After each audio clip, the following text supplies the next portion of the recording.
Lundi après-midi, au siège de la Fédération ivoirienne de football, Madame Mariam Dao Gabala, présidente du comité de normalisation, a remis le drapeau aux éléphantos U17 qui doivent disputer la Coupe d'Afrique des Nations de leur catégorie.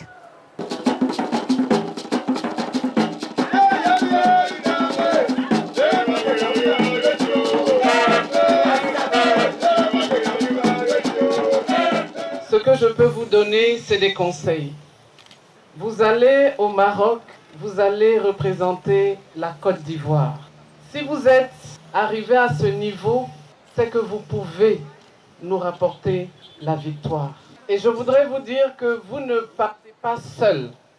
Nous avons demandé à ce que l'équipe du Comité national des supporters soit là, pour que dès aujourd'hui, vous commenciez à sentir l'ambiance du stade et vous dire que même si vous ne les entendez pas là-bas, ils sont derrière vous, ici, ils vont chanter pour vous encourager. Je voudrais aussi vous dire, n'ayez pas peur. Si vous êtes arrivé à ce niveau, c'est que vous pouvez. Rien ni personne ne doit vous faire peur. Si vous allez, vous êtes des éléphantos, vous devez barrir et vous allez réussir. Quand vous allez vous entraîner, pensez victoire.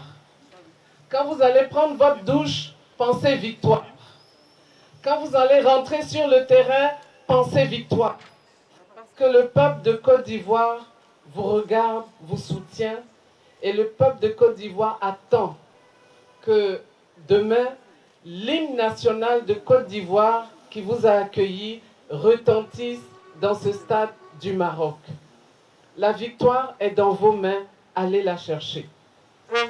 Et pour vous montrer que la Côte d'Ivoire est derrière vous, vous n'allez pas pour vous-même, vous allez pour défendre les couleurs de la Côte d'Ivoire. C'est pourquoi je vais demander au capitaine de l'équipe. La victoire est au bout de vos jambes. Nous vous faisons confiance.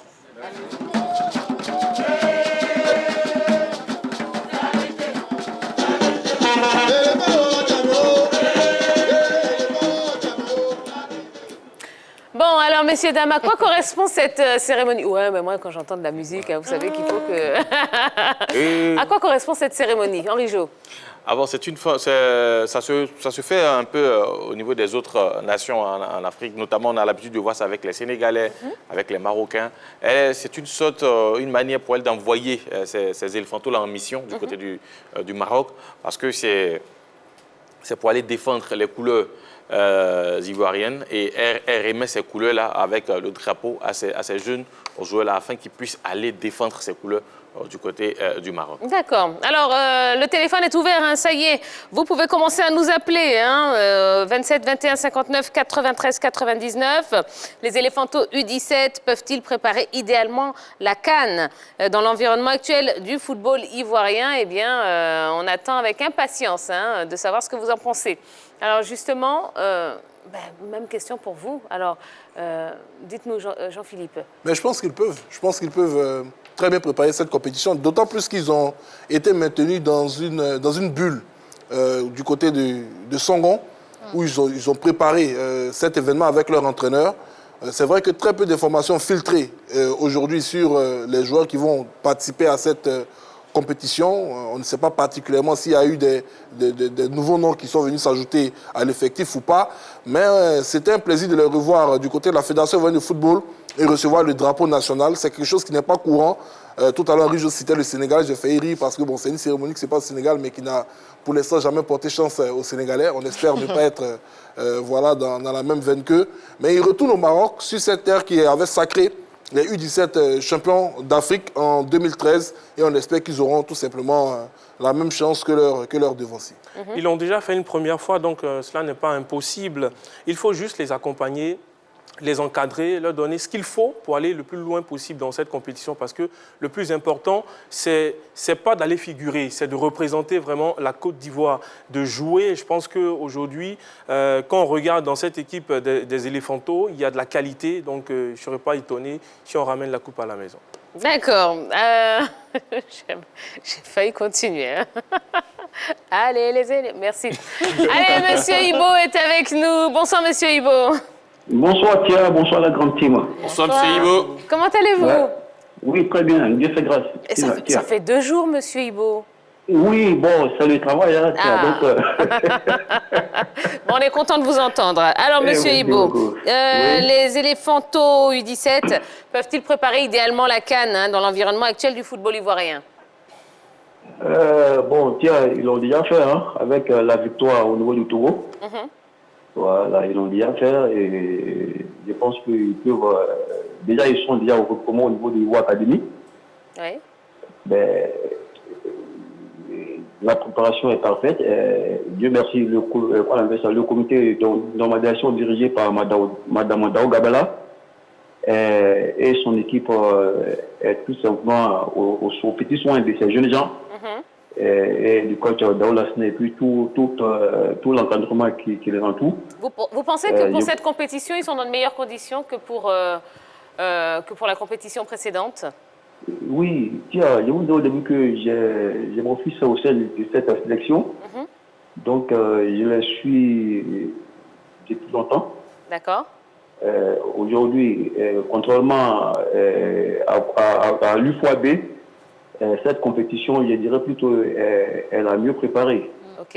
Voilà, le comité de nomination dirigé par Mme Dao Gabala a mis vraiment tous les moyens qu'il faut à leur disposition. Maintenant, bon, à eux maintenant de donner le meilleur d'eux-mêmes pour pouvoir nous ramener plutôt cette CAN U17. Absolument, absolument. Eh bien, merci beaucoup, monsieur Ibo, pour votre appel. Ok, bonne émission, bonne émission. Merci, bonne soirée. Allez, faites comme monsieur Ibo, hein, continuez, appelez-nous. 27 21 59 93 99 avec un petit 00225, oui, parce qu'on nous regarde d'un petit peu partout en Afrique. D'ailleurs, on vous salue et du monde entier aussi, hein, beaucoup aux États-Unis, beaucoup en Europe également. On vous salue de là où vous nous regardez. N'hésitez pas, vous pouvez également nous appeler. Vous mettez juste un petit 00225 devant. 27 21 59 93 99. Yellow, qu'est-ce que vous en pensez? Je pense qu'ils peuvent bien évidemment réussir dans cette période-là parce que s'ils ont pu travailler difficilement pendant les heures chaudes de cette élection à la FIF, je pense que maintenant où l'atmosphère est plus posée, l'atmosphère est plus calme, ces enfants-là peuvent défendre valablement le drapeau ivoirien. Alors pour moi, il y a deux soutiens qu'il faudrait apporter. Le soutien moral déjà que le comité de normalisation apporte à ces enfants-là, le soutien du peuple ivoirien, et aussi le soutien financier, parce qu'on a lu ça et là que M. Lassina avait évoqué des doléances, à savoir l'accompagnement de la sélection ivoirienne par rapport au déplacement des enfants, par rapport à leur logement là-bas et tout. Donc, on espère que le comité de normalisation pourra mettre tout en œuvre pour qu'ils puissent voyager dans de bonnes conditions et avoir ce qu'il faut là-bas. Monsieur Israël est avec nous, il nous appelle de Bingerville. Bonsoir, monsieur Israël. Bonsoir, Lati. Bonsoir, monsieur Israël. Comment allez-vous? Oui, ça va bien, grâce à Dieu. Oui, ça va. On vous sent un peu endormi, monsieur Israël. Comment? On vous sent un peu endormi. Non, non, non. Ah bon, d'accord, très bien, ça nous rassure. Alors, monsieur Israël, même question pour vous. Hein. À votre avis, est-ce que les éléphantaux U17 peuvent préparer idéalement, hein, je dirais, cette CAN dans l'environnement actuel du football ivoirien? Ouais, bon, tout ce qu'il peut leur souhaiter, c'est que Dieu soit avec eux, pour qu'ils nous ramènent les trophées, parce que, bon, on a confiance en eux. Bon, tout ce qu'il peut dire, c'est que Dieu les accompagne. Mais là, vous les sentez mieux encadrés, mieux préparés? Voilà, je les sens encore plus mieux parce que, bon, l'année passée, bon, ils ont prouvé qu'ils peuvent aller au-delà de ce que de la CAN U17 qui vont aller jouer cette année-là. Et je crois bien que non, bon, ils peuvent revenir avec la victoire. Ouais. Et je les encourage beaucoup. D'accord, eh bien, nous aussi, ça tombe bien. Merci beaucoup, monsieur Israël, pour votre appel. Okay. Merci bien. Merci. Alors, on rappelle hein, quand même que les éléphantaux sont dans le groupe A, un groupe composé donc de la Côte d'Ivoire, de la Zambie, de l'Ouganda et du Maroc. Oui. Non, mais quand on dit l'Ouganda, je vois ce que les Ougandais sont en train de démontrer. Si le pays est dans une bonne spirale, Ça va être chaud. ça va être chaud. Après, nous sommes des éléphants. Surtout que nous jouons face au pays organisateur, qui est le Maroc, sans oublier qu'au niveau aussi des compétitions de jeunes, quand même, la Zambie fait bonne figure dans ces genres de compétition. En tout cas, c'est une poule qui est relevée. Mais pour parler de la préparation, c'est vrai, il y a une situation au niveau de la fédération qui, quand même, n'a pas été bien à un moment. Mais actuellement, avec le comité de normalisation, tout semble revenir à la normale. Ensuite, le gros problème, c'est la crise sanitaire. Parce que pour une telle compétition, on aurait aimé voir peut-être la Côte d'Ivoire sortir, livrer des matchs amicaux face à d'autres nations. Mais à cause de la crise sanitaire, on est obligé quand même de faire avec les moyens de bord et surtout avec les équipes qui évoluent au niveau de la Côte d'Ivoire. Donc, je pense que c'est ce qui a été fait du côté de Ivoire Academy pendant 2 semaines. On espère que cela sera profitable pour nos éléphantos au Maroc. Mais il y avait quand même un match amical prévu contre l'Algérie qui était prévu, mais qui a malheureusement été annulé. Annulé à cause de cette crise sanitaire. Absolument. Monsieur Adou, qui nous appelle de Dabou. Bonsoir, monsieur Adou. Bonsoir, madame. Comment allez-vous? Oh, ben on va bien. Et chez vous? Ok, très bien, madame. D'accord, super. Alors, monsieur Adou, même question que pour tout le monde. À votre avis, est-ce que les éléphantos vont préparer idéalement cette CAN, vu tout ce qui se passe dans l'environnement du football ivoirien? Ok, merci bien, madame. Pourquoi est-ce qu'ils ne préparent pas bien cette CAN à cause du comité de normalisation? Non, le comité de normalisation est venu pour eux. Voilà. Donc, ils sont là pour améliorer les conditions footballistiques. Donc, c'est pour eux que le comité de normalisation est là. Donc, du coup, ils sont dans les conditions pour mieux préparer cette CAN et que vraiment nos prières les accompagnent et que la chance aussi soit de leur côté. Mais ben oui, tout à fait. D'accord. Voilà. Donc, nous sommes en prière avec eux. Donc, je pense que cette CAN va bien se passer pour eux. Eh bien, on croise les doigts et effectivement, on va les porter en prière, nos éléphantos. Merci beaucoup, monsieur Adou, pour votre appel. Alors, à écouter vraiment tous les intervenants et tous les téléspectateurs, bon, ils sont dans des conditions parfaites, les éléphantos? Bon, pour l'instant, les conditions qui s'offrent à eux, puisque, comme je l'ai dit, en ce qui concerne les restrictions sanitaires, ils ne peuvent pas faire plus que ce qu'ils ont actuellement, notamment avec les équipes locales. Donc, je pense que c'est une préparation qui a été, pour moi, faite avec les conditions de bord. Ensuite, on se rappelle qu'avant, bien sûr, cette compétition au niveau de l'UFOAB, il a eu cette même préparation. L'entraîneur Daouda Sina a fait le tout quand même de certaines équipes avec les catégories concernées, notamment du côté de la SOA où je l'ai vu aussi avec le Racing Club d'Abidjan. D'ailleurs, dans cette équipe des U17, nous avons 5 joueurs issus du Racing Club d'Abidjan qui jouent avec les U17, notamment le milieu de terrain dont tout le monde en parle, Diré Aboulaye. Donc, c'est une préparation qui, à mon sens, a été bien faite au niveau de ces jeunes joueurs. D'accord. Dernier appelant en ce qui concerne cette question. Monsieur Kamaté qui nous appelle de Marcory. Bonsoir, monsieur Kamaté. Bonsoir, la grande team. Vous allez bien, monsieur Kamaté? Oui, je vais bien, je vais bien. D'accord, ça va, super. Alors, monsieur Kamaté, pareil, à votre avis, est-ce que les éléphantos U17 peuvent préparer idéalement cette CAN? Oui, moi, je pense que les éléphantos sont mieux préparés cette année. Voilà, vu que le comité de normalisation fait beaucoup d'efforts pour venir en aide à ces éléphantos. Oui. Voilà, par les matchs au niveau national ici. Voilà, nous constatons que ces éléphantos arrivent des matchs amicaux avec des équipes locales, des équipes locales. Voilà, c'est un peu ça. Donc, pour moi, le comité de normalisation fait en tout cas son effort pour que tout va bien. D'accord. Et nous encourageons aussi ces éléphantos à nous ramener la coupe. Voilà, c'est notre souhait. Et on y croit, on y croit. Voilà. Merci beaucoup, monsieur Kamaté. Alors, une dernière question.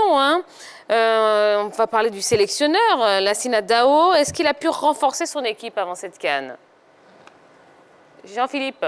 Comme je le disais tout à l'heure, aux dernières nouvelles, non. Je pense qu'il va partir avec le même groupe. Henri Joël a évoqué un problème qui est très important. Déjà, le problème lié à la situation sanitaire et également un problème lié au fait qu'il n'y ait pas eu de compétition en Côte d'Ivoire depuis l'année passée. Donc l'entraîneur ne pouvait pas aller chercher des joueurs qui n'étaient pas en jambes.